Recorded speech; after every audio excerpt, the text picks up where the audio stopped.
Good morning, good morning, good morning. It is I, Didi Love. Welcome to Castle Black. Please drop down there, hit like, subscribe, and share. All right. So there's been a turn at work. Okay, they must have spoke to her because she got her head out of her ass. And she was a decent human being yesterday. She was the person that I know. I appreciate that shit. Like I said, you ain't gotta fuck with me outside of work. But when I'm at work, I will be respected. I will be respected wherever I am. I don't play that shit because I respect people. I'm not a mean girl. Never have been, never will be. I will cuss you the fuck out and I will get in your shit about something. But I'm not a person that hold grudges and want to be arguing with people and all that anger shit. That's not my style. Never has been. Um, yeah. Now what's the other bitch gonna do who wasn't minding her business? Who was trying to throw me under the bus too? Now see, what are you gonna do? That's why you don't get involved with people's personal shit. When somebody has been friends with somebody and somebody got a relationship with somebody, you don't get involved in them arguments, period. Because what happens is when them motherfuckers come together at the end, you're going to be on the outside looking stupid. I'm telling you. Same thing with Kwame and them. I really believe that Kwame and Skinny are going to come back together again. Oh, yes, I do. Oh, yes, I do. Kwame don't hate Skinny. Skinny don't hate Kwame. Skinny don't appreciate that motherfucker flipping on him for Queen Regina and them. So he on his shit, and that's what it is. Kwame knows that he's wrong for that now. He's seeing the light. He can keep riding with that old PTSD bullshit all he wants to publicly, but he knows privately these bitches ain't right. But I'm starting to wonder, are a lot of motherfuckers a little slow on the spectrum? Some shit going on, things weren't addressed. My thing with Kwame, this is my feeling with Kwame. Kwame went to the NBA right after high school. He didn't get time to develop and grow and hang out with friends. He went from that. He said that his home life was a little stressful. He went from that into the NBA, and that shit was stressful. You know, you got niggas punking you. You 18 years old. You don't want nobody. I don't want nobody yelling in my face, and I'm 50. Okay, but you got people yelling in your face. You know, you're developing during these times. So he missed out on some things. You know what I'm saying? He missed some things. He missed some of that, just normal shit that you get as 18 and 21-year-old, living a normal life. See, y'all try to take away and discredit his 12 years in the NBA, but that was very important. It was fucking monumental. It was epic.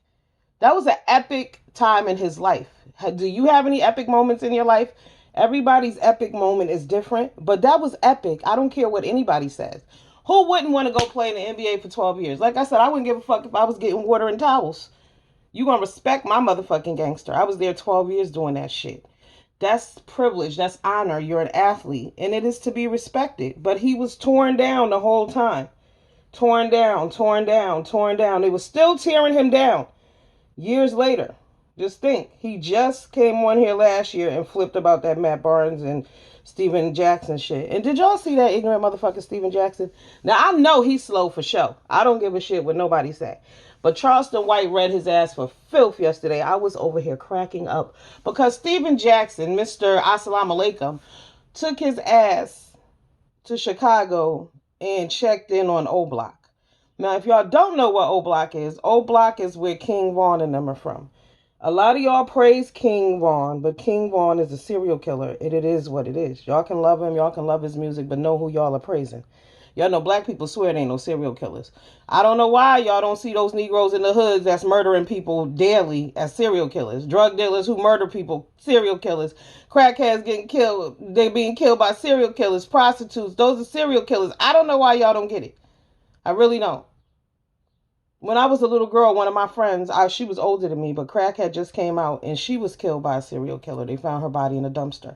Her and three other girls. And then it was a whole bunch of other chicks up in Norwalk, too. So, yes, serial killers exist in our fucking community, but we praise them. Right. The same way y'all want Young Thug out. Mm-hmm. And he done committed all kind of murders. He even said he didn't give a fuck about black crime because he was rich, remember? He didn't give a fuck about black people issues and police brutality because he's rich. But y'all want this motherfucker out. Y'all care about his feelings and what he's going through. He's living in inhumane conditions. And a lot of us live in fucking inhumane conditions when you compare it to what them white people living in. I'm trying to tell you. I know some of y'all like, I got a house. Y'all think y'all doing it. No. No, I can ride y'all through some neighborhoods. I was talking to one of my coworkers. She wanted me to cover for her this weekend. She was like, it's amazing when I go see my patients how I'm riding through and looking at these houses. And she's like, we don't have the same shit, and it ain't because we don't work hard. It's not. If you're not an athlete, you will never be able to compare an athlete or a musician, right?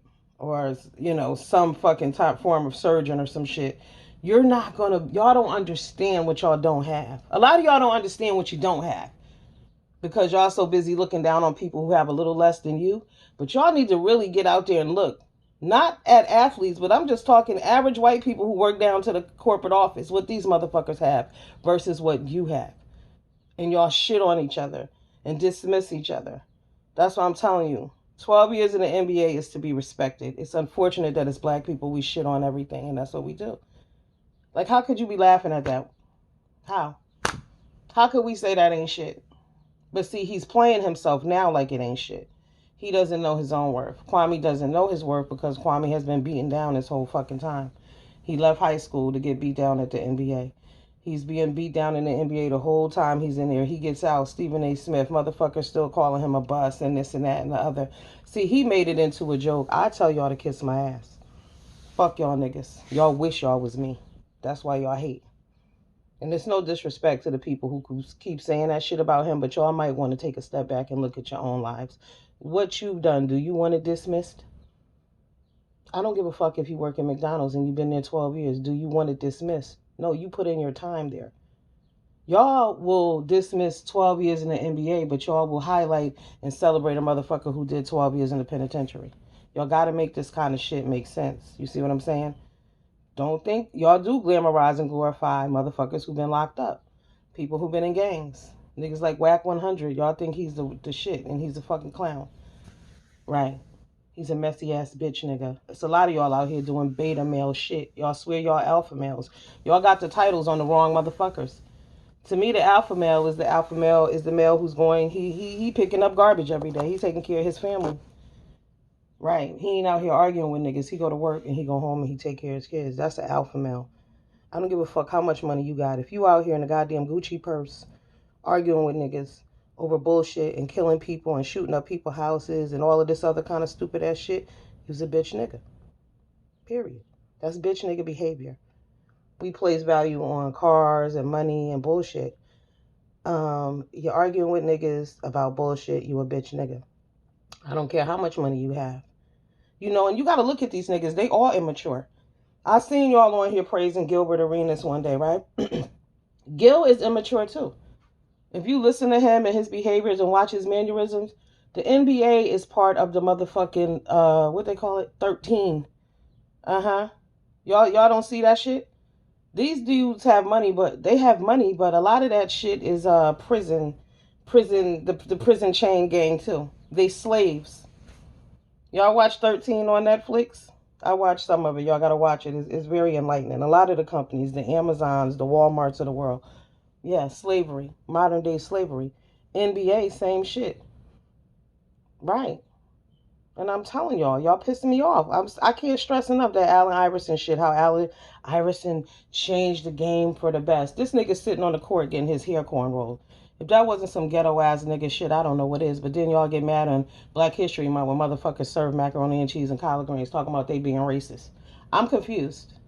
You're sensitive about the wrong shit. Shit that matters nobody cares about. That's celebrated. Oh, Allen Iverson, he got the dress code changed. Now niggas could wear what they want. Look how these young boys walking around on these streets. I wish we could change the dress code because I don't go for that shit. I don't like that shit. I like to see young men looking like young men. You know what I'm saying? Period. Dress nicely, hair combed and cut. My son, me and him fight every fucking day about that hair. About to bald that shit. You can't pull it together, I will bald it. Period. Because you're going to look like something when you go outside. You're going to look like you was raised somewhere. You're going to look like you washed your ass. See, a lot of y'all niggas look dirty on some real shit. You walking around here, your clothes hanging off you, your head's nappy, you need your dreads retwisted, you don't have a lineup. You look dirty. If you have a home and a parent and somebody who loves you and take care of you, why the fuck are you walking around looking like that? Do tell. When I come up, we didn't do that. But now that's like stylish to look like a bum. I don't know. Homeless. I hate to say homeless because So many people are homeless and not by choice, just because they can't afford a place to live. So, but people take pride in themselves. Okay, if you don't have anywhere to live, there are people out there who living in a car. You would never fucking know it by looking at them, because they take pride in who they are. You gotta love on you. If you don't, who will? Because when you don't, the world will beat you down and tear you the fuck up. And I do believe that's what's happened to Kwame. Now Kwame's on some fuck shit. He messy as shit right now. He rolling around with these two people, but I just think it's part of his ego, because he would have to crush them like a jelly bean, and he needs to go the fuck ahead and do that. Just separate yourself at this point. At some point, you got to separate yourself from bullshit. I've never been one to argue with people on the behalf of other motherfuckers, because if I don't have a problem with you, what is the fucking problem? Now, Queen Regina and Sister T can't let this shit go because the ball is rolling. But it's just a waste of time at the end of the day. The book is over. The movie has ended. Y'all know those movies that go on forever, and you're like, God damn, 2.5, 3 hours in, this shit's still going. The ending could have happened a long time ago. This shit is over. He needs to just fucking drop the mic already, and be done with it. Cause you cool with Dame D, and Sister T is dragging Dame D. I heard the meal ticket got disrespected. I'm not sure how. But see, that's why I don't like motherfuckers. Don't shout me out. Don't call my name. Because then when you get an attitude, you want to flip script. And I flip script too. Right. I'm definitely a script flipper. You get it fucked up, I will let you fucking have it. But I move on. All this going on and on and on and on. This shit is tired. You niggas got to have other shit to do. Real shit. Real shit. And like I said, Kwame Brown Bust Life, he know he could have created another channel last night and came back and been on another page. It is not that big a fucking deal. So I would like to see what the outcome and what the final play on this shit is going to be. Because I really hope we at the finale at this point. Come on now.